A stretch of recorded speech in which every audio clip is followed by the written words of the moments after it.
I'm going to talk about the basics of the iPad, but first let's take a look at the device itself. If you hold the iPad facing you, the one button on the front is called the home button. You can click that button to turn it on, or you can click that button to bring it back to the home screen, which is your first page of apps. On the top of the front is the front-facing camera. It's a lower quality camera than the one on the back. On the edge, which you can see from this back view, there are other buttons. You have your volume controls, and then the side switch, which can be used to either be a mute button or lock the rotation, so that when you turn the iPad sideways, what you see on the screen won't turn. The rear-facing camera is a high-quality, high-definition camera. The button at the top is the sleep and wake button. That's what you would press to put the device to sleep. And then the headphone jack is on the top as well. The dock connector is on the bottom, and then the speaker is on the back. When you click the home button, which is the only button on the front of the iPad, it'll tell you to slide to unlock. When you turn it on, then you'll see the home screen, which shows you some of the apps or programs that you have on the iPad. I can see near the bottom of that screen there are 4 dots, which means there are 4 different screens of apps. If I swipe my finger to the right, it will show me the next screen, and the next screen, and the next screen. I can also see that there is a tiny little icon to the left of the 4 dots. That's a magnifying glass. If I swipe all the way in that direction, I'll get a search screen, and I'll be able to type in a word, and it will search all of my apps, all of my files, all of my calendar items, and all of my emails for anything that contains that word. To get out of the search, swipe to the left again. If you start collecting lots and lots of apps, you might want to start to organize them. It's really easy to move them around, rearrange them, and to even combine them together in folders. All I have to do to start arranging them is click and hold on any of the apps, and they'll start to shake.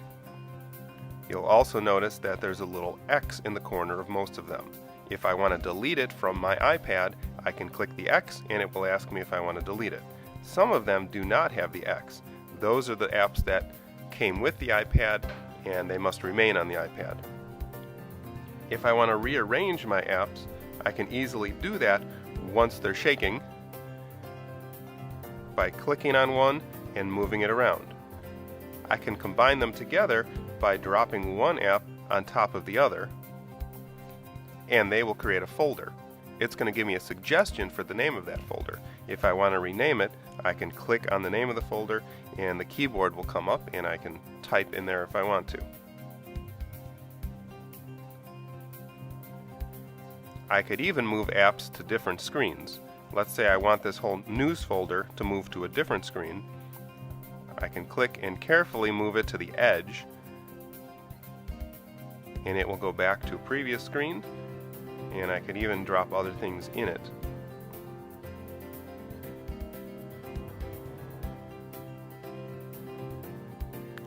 If I want to stop them from shaking, I just simply click the home button again. For my most used apps, I can add them to my dock, which is the row of apps at the bottom, just like on your computer. There are 4 apps on the dock right now, but on the iPad there are room for 6. Let's say I want quick access to my calendar. I'm going to click and hold on the apps until they start to shake, and I'm going to drag my calendar app and drop it on my dock. If you double-click the home button, it shows you what's called the multitask bar.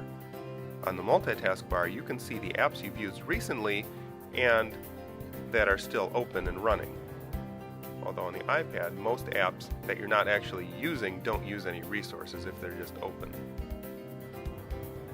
If I want to quit out of one of those apps, I can click and hold on any of the icons on the multitask bar and I'll get a minus sign. If I click the minus sign, it will quit out of that app. Again, it's not necessary to quit out of all your apps while not using them.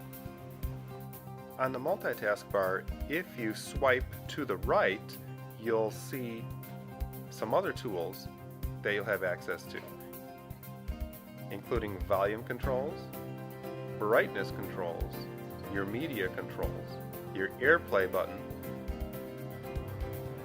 and then you can also lock the rotation with this button on the left.